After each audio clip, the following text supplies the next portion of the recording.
Right, so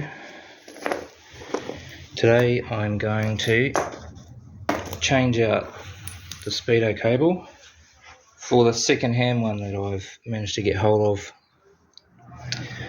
The speedo, if you've been watching my previous videos, I've been having problems with the needle bouncing around. Tried a couple of different speedos and they all bounce around as well. So I've come to the conclusion that it's probably the cable.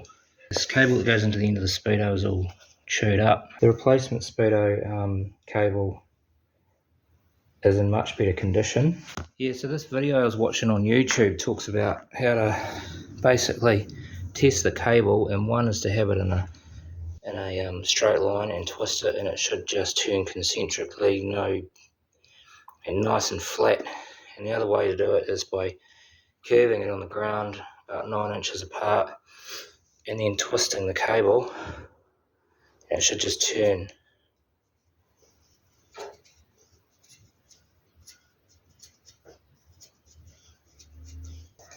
And that one's all over the place. We'll have a look at this one. This thing is just in so much better condition. The outer sheath is in better condition. It's actually still got the original grommet, rubber grommet that goes in, holds the cable in through the floor.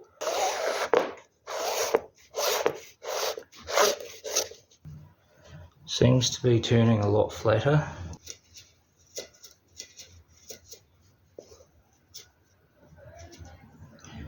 And yeah, when you turn it to the left, it should spin to the left on the other end, and that's what it's doing. This one is probably, it looks like it's in better condition. So what we'll do is we'll give it a clean up, some brake clean. And in the video it talks about re-greasing the cable with chassis grease. A lot of people have said don't do that, just dry lube it, because if grease gets into your speedo, it will cook the speedo.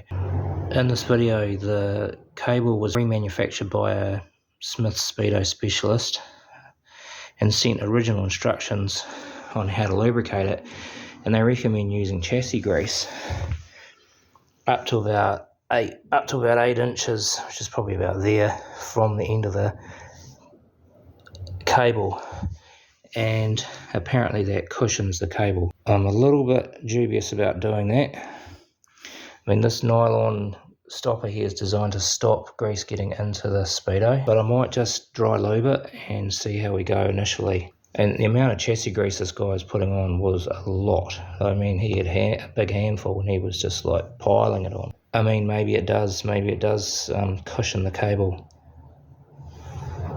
Don't know, but grease can move up the cable through a capillary action, so as the cable turns.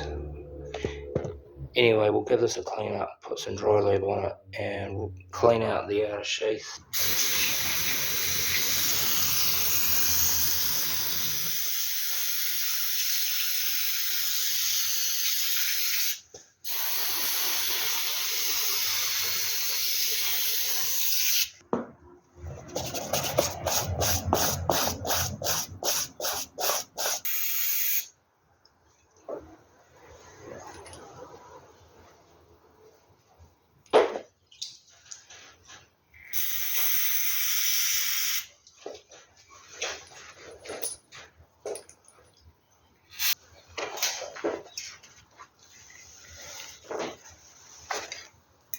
Right, what I'll do is I'll put a bit of dry lube on this and I'll install it and take it out.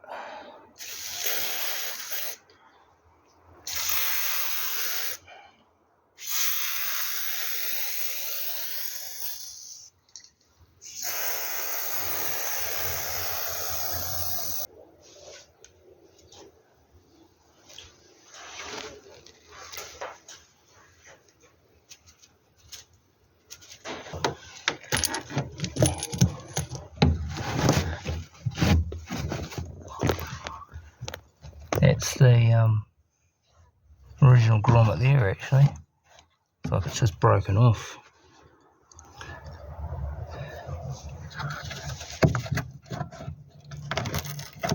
Gee, she's rock hard.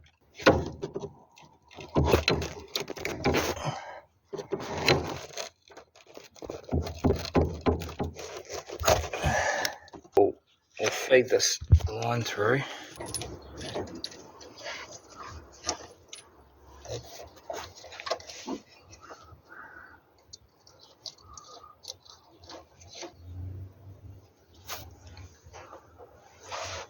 Right, now what I might do is just pull the dash out, pull it forward a little bit so I can spy in there with my eyes and make sure I'm getting this securely in place, instead of reaching up and trying to feel for it and potentially damaging the end.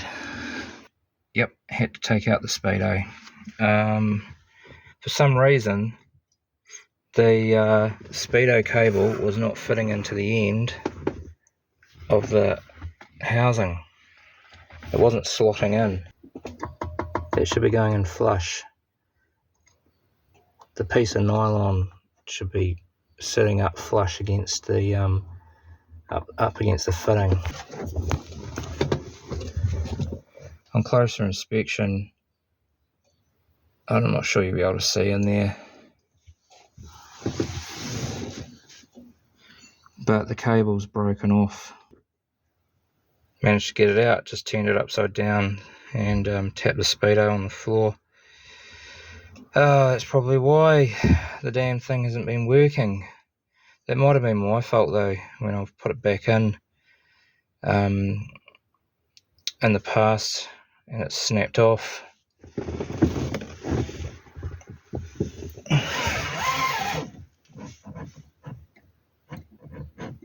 Bingo. Oh well.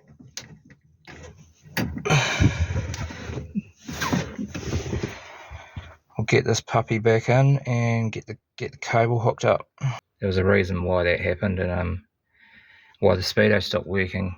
Because when I went to collect this other speedo the other day, the speedo completely died, so I had to disconnect the cable. That'll be when it snapped, but it's obviously been faulty for quite a while. Okay, we're all buttoned up now. Cable is in. Let's take this out for a drive and see how we get on.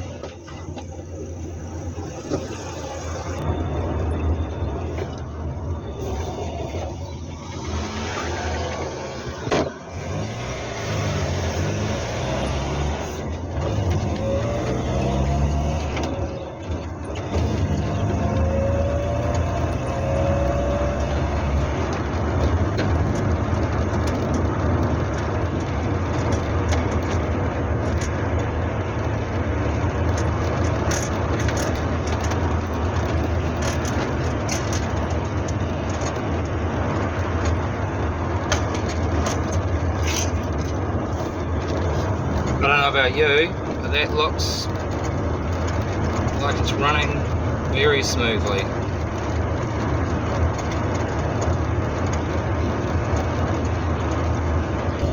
The only thing is, it is making a bit of a funny noise from the rear of the speedo, but it might just be the positioning of the cable.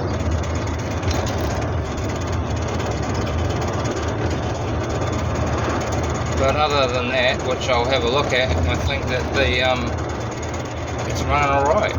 So much better than what it was. Which means that probably those other two speedos are okay. I just need to get on top of that clicking noise. I'm not sure what that's all about, but it's certainly not bouncing around like it was. It's moving a little bit, but so much better. So it was the cable after all, not the speedo. Right, so I took the cable out of this speedo and I attached it back to this one, and it's more accurate than what it was initially with the old cable. So at 100k it's running at about a 120, before it was like 130 to 140. Got the cable back up to this one. It's not making as much of a ratchety sound. It's still there, but it's better. And this speedo is exactly the same as this speedo in terms of its reading. So at 100k this reads at 120 because I'm checking it against GPS speedo on my phone. So yeah, these two speedos essentially read the same. The problem was the cable, it was not the speedometer, so that's reassuring. It's a lot more bearable having the speedo running the way it is now. It still waves around very, very slightly, but not with the significant variations that it did before. I think the next video I'm going to do is tackle this T-shelf here, sub-shelf, whatever you want to call it. I've got another one.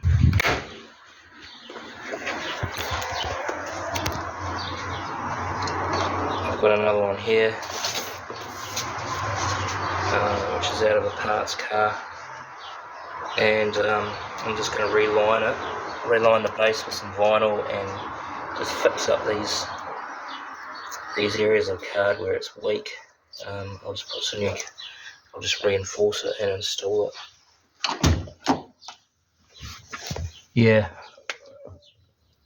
I think it'll look a lot better with a replacement shelf. This one's just absolutely toast.